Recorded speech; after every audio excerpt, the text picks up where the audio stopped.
बिस्मिल्लाहिर्रहमानिर्रहीम, अस्सलाम वालेकुम। चाइना और पाकिस्तान के दरमियान जो दोस्ती जो मामला था वो सबके सामने है। अब हालिया इंडिया और पाकिस्तान के दरमियान जो क्लैशेस हुए और जिसके बाद मामला मज़ीद फ्यूचर के अंदर ख़राब होने वाले, इवन के DGISPR आते हैं, वो आकर प्रेस कॉन्फ्रेंस करते हैं और बताते हैं कि क्या सूरत हाल है, कितना हमलों का खदशा है, स्पेशली CPEC पर और लाहौर, कराची, इस्लामाबाद, पेशावर, ये इन बहुत सारे शहरों पर हमलों का खदशा है। इस सूरत हाल के अंदर सबसे ज़्यादा अजीबो गरीब अगर हालत हो रही है किसी की तो वो है चाइना की। देखिए, चाइना ने दुनिया को दिखाना है कि CPEC ये मेरा कामयाब प्रोजेक्ट है। उसके बाद यहाँ पर 7 कुछ अरब का रेलवे प्रोजेक्ट है। यहाँ से उसने लेकर पूरी दुनिया को कहना है BRI के अंदर आओ, यानी belt road initiative, one belt one road project जो है। अभी सूरत हाल में पाकिस्तान और इंडिया के दरमियान आने वाले चंद हफ्ते और दिन मजीद डिस्कस करने से पहले इस वीडियो को लाइक करें, हकीकत टीवी को सब्सक्राइब करें और बेल आइकन पर जरूर क्लिक करें। आपको क्लैशेस नजर आएंगे और बड़े लेवल पर। अभी सूरत हाल के अंदर चाइना ने इंडिया को धमकी देते हुए कहा है, पाकिस्तान और इंडिया की लड़ाई के अंदर चाइना के किसी प्रोजेक्ट को नुकसान नहीं पहुंचना चाहिए और हम वाजिया कर देना चाहते हैं पाकिस्तान पर भी और इंडिया पर भी। यानी पाकिस्तान को तो उसने कहा ना कि आप हिफाजत करें हमारे प्रोजेक्ट की, अपनी फ़ौज और ये तमाम चीज़ों के लिए उसे जवाब पेश किया कि यहाँ पर आप फ़ौज तैनात करें और पूरी दुनिया में इनको एक्सपोज करें। चाइना ने साथ ये पैगाम इंडिया को ओपनली कहा है कि मेरे प्रोजेक्ट को नुकसान नहीं होना चाहिए, किसी सूरत ये ना हो कि आप दोनों की लड़ाई हो और उसमें मेरा प्रोजेक्ट यानी CPEC को नुकसान हो, और अगर ये नुकसान होता है तो फिर चाइना की तरफ से शदीद जवाब दिया जाएगा। अब जाहिर सी बात है, चाइना ने किस तरफ जवाब देना है? चाइना ने जवाब यहाँ देना है कि इस वक्त जो हिमालय की पहाड़ियाँ हैं, जहाँ पर मोदी ने बयान दागते हुए कहा है कि अब हम इतने पावरफुल हो चुके हैं कि हिमालय की जाकर हिफाजत करेंगे और मुंह तोड़ जवाब देंगे। जाहिर सी बात है, उसने चाइना को कहा, उसने चाइना को ये भी बात कही, ये जो 1850 से मामला चल रहे हैं मुल्कों पर कब्जे करने के, जाहिर सी बात है पहले उसने टारगेट किया, अंग्रेज को यहाँ कब्जा किया और उसके बाद अब चाइना को कहा ये ख़त्म हो जाने चाहिए। इस सूरत हाल के अंदर चाइना ने जो धमकी दी है वो कहा है कि अगर मेरे प्रोजेक्ट्स को नुकसान पहुंचता है तो फिर मैं पूरी तरह तैयार हूं जवाब देने के लिए।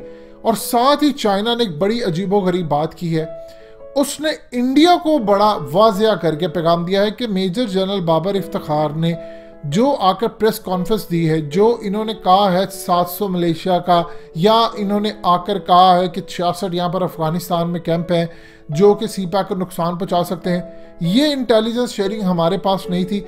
अब आज के बाद चाइना इस पर पूरी निगाह रखेगा और देखेगा कहाँ से इस पर हमला हो सकता है। और हम बता देना चाहते हैं कि अगर ऐसा हमला होता है या मेरे प्रोजेक्टों को नुकसान पहुंचता है तो इंडिया इसका बराह रास्त जिम्मेदार होगा।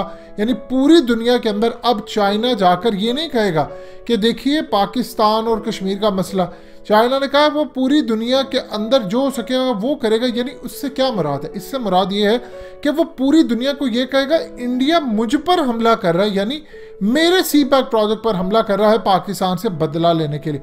और साथ ही उन्होंने कश्मीर के हवाले से बात करते हुए कहा है कि हम चाहते हैं हम कश्मीर में इन्वेस्टमेंट करें, वहाँ पर जाकर पैसा लगाएं ताकि पूरी तरह कश्मीरियों की ज़िंदगी बदले।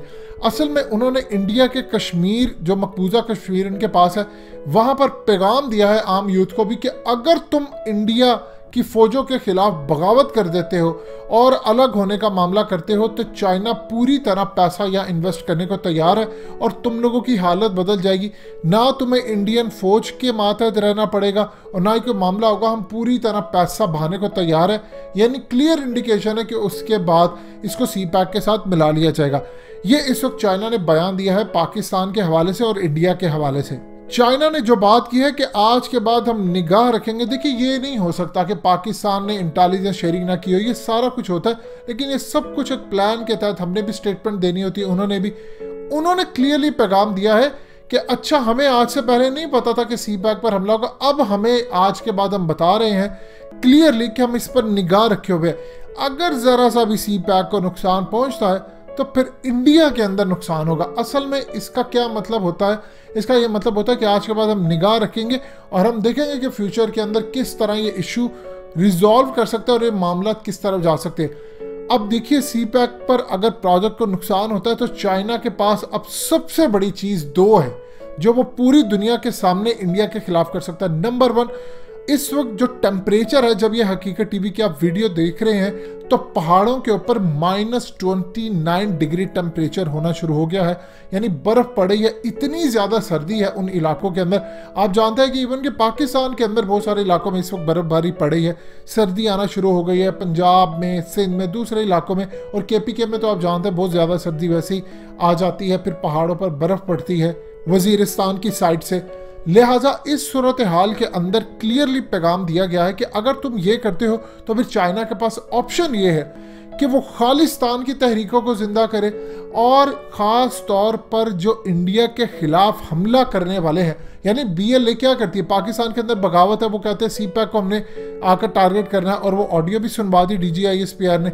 अब ये करेंगे जो खालिस्तान से लेकर दूसरे तमाम इंडिया के खिलाफ लड़े हैं, जो इंडिया को टारगेट करना चाहते हैं। ये असल में इंडिकेशन दिया है कि चाइना फिर उनको सपोर्ट करेगा, वो इंडिया के अंदर हमले करेंगे, और ये पूरा का पूरा इंडिया को जवाब दिया जाएगा अगर सी पैक को जरा सा भी नुकसान पहुंचता है। क्लियर वर्ड्स के अंदर चाइना ने बता दिया है कि मेरे किसी प्रोजेक्ट को नुकसान ना हो। देखिए, अगर चाइना के किसी प्रोजेक्ट को नुकसान नहीं होता तो गिलगित बल्तिस्तान सिक्योर है, उसके अलावा बलूचिस्तान के अंदर मामला काफ़ी हद तक बेहतर रहेंगे। उसके अलावा जहाँ जहाँ से सी पैक गुजरा है, यानी इवन के लाहौर से भी आप देखें तो मामला जो भी हसास जगह होगी वो भी फिर महफूज होती है। अगर इंडिया की उसके साथ कोई डील होती है कि भाई ठीक है हम सी पैक पर काम नहीं करेंगे, उसको नुकसान नहीं पहुंचाएंगे।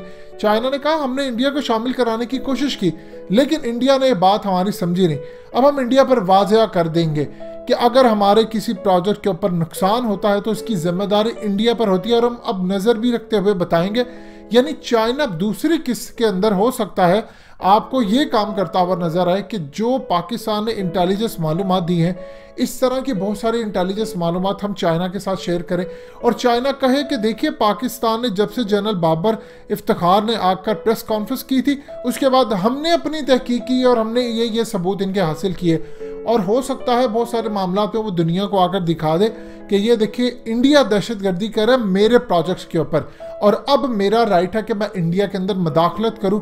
और जब चाइना मदाखलत करेगा, इंडिया आप देखिए क्या कर रहा है। इन्होंने कहा एक बंदे को कि तुम लाहौर के अंदर मारना, यानी BLA और दूसरे TTP के लोगों को ये कह रहे हैं कि तुम 50 लाख रुपया देंगे, लाहौर की एक अहम शख्सियत को मारना है। वो उलमा हो सकते हैं, वो पॉलिटिकल पर्सनालिटीज हो सकते हैं। चाइना के पास है पैसा बहुत ज्यादा, ये 50 देते वो करोड़ पे भी देने को तैयार होंगे, 2 करोड़ भी देने को तैयार होंगे, लेकिन वो जो काम करेंगे वो बड़ा डिफरेंट होगा। लिहाजा क्लियरली इंडिया को पैगाम दिया गया है कि लास्ट वार्निंग है, तुम पाकिस्तान के साथ लड़े हो, लड़ते रहो, बेशक जो मर्जी करो, मेरे प्रोजेक्ट्स को नुकसान नहीं होना चाहिए।